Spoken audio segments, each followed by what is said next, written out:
लखनऊ में उत्तर प्रदेश सहकारी लेखा परीक्षक संघ के 42वें वार्षिक अधिवेशन से पहले अध्यक्ष पद के प्रत्याशी आशुतोष रघुवंशी ने गोमती नगर स्थित होटल शिरूस में संवाद व परिचय कार्यक्रम आयोजित किया। प्रदेश के विभिन्न जनपदों से आए सहकारी लेखा परीक्षकों ने संगठन की भावी रणनीति और कर्मचारी से जुड़े मुद्दों पर चर्चा की। इस दौरान आशुतोष रघुवंशी ने कहा कि यदि उन्हें संगठन का नेतृत्व मिलता है तो वे कर्मचारियों के हितों की रक्षा, सेवा संबंधी समस्याओं के समाधान, पदोन्नति, प्रशिक्षण और पारदर्शी कार्य प्रणाली को प्राथमिकता देंगे। उन्होंने संगठन को मजबूत और प्रभावी बनाने का संकल्प दोहराते हुए सभी सदस्यों से आगामी अधिवेशन में सहयोग और समर्थन की अपील की।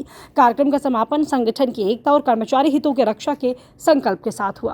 हमारे विभाग में, हमारा विभाग वित्त विभाग के अंतर्गत आता है। इसका 42वां सम्मेलन हो रहा है और मेरा ये प्रयास रहेगा, विभाग की कुछ ज्वलंत समस्याएं हैं, उन समस्याओं के दृष्टिगत मैं अपने काम को अंजाम दूंगा, मैं अपने काम को करूंगा। कुछ चीजें हैं, 5-6 चीज हमारे यहाँ वर्तमान में 375 की संख्या में नवनियुक्त लेखा परीक्षक आए हैं और वर्तमान समय में उनके प्रमोशन की समय सीमा नियमावली में, नई नियमावली में 5 वर्ष है। मेरा ये प्रयास रहेगा कि जो नवनियुक्त लेखा परीक्षक हैं, शासनादेश में एक व्यवस्था निहित है कि यदि नियोक्ता चाहे तो कार्यात्मक आवश्यकता के दृष्टिगत समय सीमा में 50% का शिथिलीकरण किया जा सकता है। तो सबसे पहले मेरा ये कार्य रहेगा कि हमारे जो भाई आए हुए हैं उन भाइयों के प्रमोशन में ऑडिटर से सीनियर ऑडिटर के पद की पदोन्नति में समय सीमा में 50% का शिथिलीकरण, वही मेन चुनौती की मैं बात कर रहा हूँ। 5-6 चीजें हैं।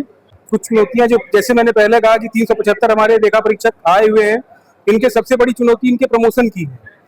पुरानी नियमावली में इनका 3 वर्ष था, नई नियमावली में इनका 5 वर्ष हो गया है। तो मेरा यह प्रयास रहेगा कि जो शासनादेश है 50% समय सीमा का शिथिलीकरण, उसके अंतर्गत इनके समय सीमा में 50% का शिथिलीकरण कराया जाए। तो इनको 2.5 से 3 साल के अंतर्गत इनको ज्येष्ठ लेखा परीक्षक से ज्येष्ठ लेखा परीक्षक के पद की पदोन्नति दी जाए। दूसरा है हमारे यहाँ 400 पद है सहायक लेखा परीक्षा अधिकारी पद के।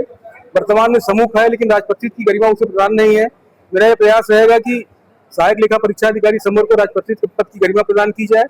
हमारे यहाँ पहले रनिंग टीए मिला करता था, वर्तमान में बंद हो चुका है। उस व्यवस्था को पुनः बहाल कराना और रनिंग टीए को ऑडिटर, सीनियर ऑडिटर के साथ साथ सहायक लेखा परीक्षा अधिकारियों को भी प्रदान किया जाए, ऐसा मेरा प्रयास रहेगा।